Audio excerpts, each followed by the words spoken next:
This is Safe Haven. It's the first one off the press, and the printer sent it to me as a sample, and I wanted to share it with you and unbox it because I'm like a kid on Christmas here, checking this out for the first time. Safe Haven's a zombie survival card game, and it's going to help you survive the coming zombie apocalypse. So let's open it up and see what it looks like. Wow. So it comes with an instruction sheet. It's real simple to play. It's hard to master. It comes with a spinner, and it's real easy to put together. Just slide the bottom part in. You get your little spinner here. And look at that. Look how cute that is.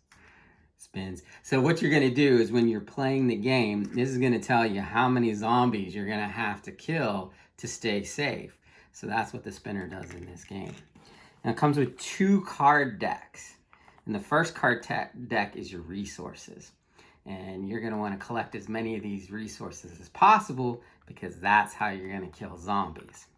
The second card deck is your locations. Now this is the whole key to the game. That's why it's called Safe Haven. So you're going to try to get the best possible, safest location. And when you get the safest location, you're going to want to stay there, even though you won't be able to keep collecting resources because you're going to be safe from all zombies and you're going to score the most points at the end of the game. However, there are 3 challenge cards in each deck. And those challenge cards will let a player steal your resources or steal your locations. So be wise and play this game strategically. I think you'll have fun playing it. We'll have to have a video of us playing it here sometime soon. But that's the game. It'll be available soon. Check it out. ZRSociety.com. That's ZRSociety.com.